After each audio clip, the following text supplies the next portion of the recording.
ठीक है। तो लाउडनेस क्या है, ठीक है, लाउडनेस जो होता है वो हम डिफ्रेंशिएट कर रहे होते हैं किस चीज़ को, हमने बताना है कि जैसे पिच में हम डिफ्रेंशिएट करते हैं श्रिल को और ग्रेव को, इस तरह जो लाउडनेस होता है इसमें हम क्या करते हैं ऊंची आवाज़ को और जो हमारे पास फेंट साउंड होती है आहिस्ता आवाज़ को क्या करते हैं हम डिस्टिंग्विश करते हैं, डिफ्रेंशिएट करते हैं लाउडनेस में। Is it clear? तो सेकंड वन हमारे पास क्या आ गया, लाउडनेस आ गया, ठीक है। तो इसका भी अगेन ये बताना है ये किस लिए यूज़ हो रहा है कि हम क्या करें, एक फेंट जो आहिस्ता होती है आवाज़ और एक हमारे पास क्या है लाउड, इन दोनों के अंदर एंड लाउडनेस, ठीक है, जो लाउड वॉइस होती है इन दोनों के अंदर डिस्टिंग्विश करने के लिए जो हमारे पास क्वालिटी होती है वो क्या होता है, वो लाउडनेस होता है। Very simple. तो अगेन लाउडनेस भी जो है उसके लिए भी एक रेफरेंस पॉइंट चाहिए। It need a perception of a subject. यहाँ की अगर मैं सुन रहा हूँ तो मेरी परसेप्शन पे वो लाउडनेस क्या कर रहा होता है, डिपेंड कर रहा है। तो again it is not a physical quantity, लेकिन फिर वही बात आ गई अगर फिजिकल क्वांटिटी नहीं है कोई तरीका तो होगा जिससे हम क्या करें इसको एनालाइज करें। यहाँ पे अगेन मैं ले लेता हूँ it is not a physical, और फिजिकल क्वांटिटीज वो होती है जिनको हम मेजर कर सकते हैं। तो it is not a physical quantity, तो ये मेरे पास फिजिकल क्वांटिटी नहीं है क्योंकि मेरी परसेप्शन पे क्या कर रहा होगा, डिपेंड कर रहा होगा। Is it clear? Very simple. Okay, तो फिर हम इसको कैसे एनालाइज करें? Question is that how then we can analyse it, ठीक है। तो हम कहते हैं जो लाउडनेस होता है मेरे पास, लाउडनेस ये मेरे पास क्या होता है, डायरेक्टली रिलेशनशिप होता है इसका किसके साथ, एम्पलीट्यूड के स्क्वायर के साथ, ठीक है, एम्पलीट्यूड का होल स्क्वायर।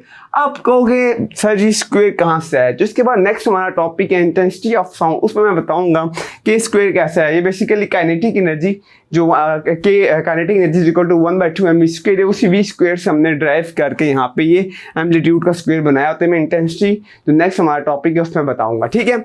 ओके, तो इसका मतलब ये है कि जितना मेरे पास एम्पलीट्यूड ज़्यादा होगा उतना ही मेरे पास लाउडनेस ज़्यादा होगी, और जितना एम्पलीट्यूड ज़्यादा होगा इट्स मीन वो ज़्यादा एनर्जी क्या कर रहा है, कैरी कर रहा है। अब मेरी बात गौर से सुनो, जो हमारे पास एम्पलीफायर होता है वो क्या कर रहा होता है, ठीक है।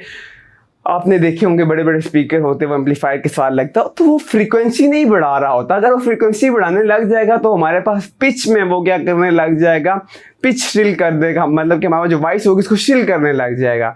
तो कीप इन माइंड जो एम्पलीफायर होता है वो एम्पलीट्यूड को बढ़ाता है। जब वो एम्पलीट्यूड को बढ़ाएगा तो ही तो एनर्जी ज़्यादा जनरेट होगी और साउंड हमारे पास दूर तक जाएगा। क्लियर? तो ये भी एमसीक्यू बन सकता है कि जो एम्पलीफायर होता है फ्रीक्वेंसी बढ़ाता है या एम्पलीट्यूड बढ़ाता है। तो इसका आंसर क्या है कि वो एम्पलीट्यूड बढ़ाता है।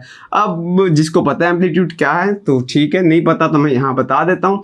तो ये मैं 2 ले ली यहाँ पे। Is it clear? Okay, 2 graph लेने लगा हूँ। देखो, अगर ये जो इसका ये क्या होता है, इसकी मीन पोजीशन होता है, और जो हाईएस्ट डिस्प्लेसमेंट ये अपनी मीन पोजीशन से क्या कर रहा होता है, तय कर रहा होता है, इसको मैं क्या बोलता हूँ कि मेरे पास एम्पलीट्यूड है। इट्स मीन कि ये इसका क्या है, यहाँ पे देखो स्टूडेंट्स, ये मेरे पास इसका क्या है, एम्पलीट्यूड है। क्यों? क्योंकि मीन पोजीशन से जो इसका हाईएस्ट डिस्टेंस होता है उसको हम क्या बोलते हैं, एम्पलीट्यूड। इस तरह यहाँ पे भी एम्पलीट्यूड है इसका, ठीक है, ये एम्पलीट्यूड है इसका, और यहाँ पे ये एम्पलीट्यूड है इसका। Is it clear? तो जितना ये एम्पलीट्यूड ज़्यादा होता है उतनी उसके अंदर एनर्जी ज़्यादा होगी। जब उतनी ज़्यादा एनर्जी होगी इट्स मीन उतनी ज़्यादा वो मीडियम के अंदर वाइब्रेशन प्रोड्यूस करेगा, और जितना वो मीडियम में वाइब्रेशन प्रोड्यूस करेगा इट्स मीन प्रेशर ज़्यादा होगा, और जो लाउडनेस जो होगी हमारे पास वो कहाँ तक जाएगी, वो दूर तक जाएगी। Is it clear? ओके, अच्छा, अब मैं यहाँ पे अगर देखता हूँ, अगर मेरे पास ये ज़्यादा होगा एम्पलीट्यूड इट्स मीन जो मेरे पास लाउड है, वॉइस क्या होगी, मेरी जो साउंड होगी वो क्या होगी, वो लाउड होगी। ऑन द अदर हैंड मैं सेम फ्रीक्वेंसी ले रहा हूँ अगली साइड पे भी, ठीक है, लेकिन अब की बार मैं क्या करूँगा, यहाँ पे जो मेरे पास एम्पलीट्यूड है 1 and then 2, अब भी फ्रीक्वेंसी सेम है। यहाँ पे अगर मैं फ्रीक्वेंसी देखूँ ये भी 2 हर्ट्ज है, ठीक है, वहाँ पे फ्रीक्वेंसी देखूँ वो भी 2 हर्ट्ज है, लेकिन अब खुद देखो जो एम्पलीट्यूड वो क्या हो गया, वो कम हो गया, ठीक है, लेस हो गया पहले वाले से।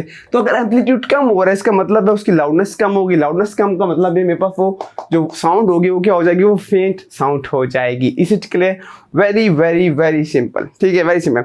और लास्ट हमारे पास ये है कि हम इसको किस में मेजर करते हैं, तो जब भी हम लाउडनेस को मेजर करते हैं तो इसको हम डेसीबेल में मेजर करते हैं, ठीक है, डेसीबेल में हम इसको क्या करेंगे, मेजर करेंगे। लेकिन keep in mind it is not a physical quantity because depend upon the perception of on the reference point. Is it clear?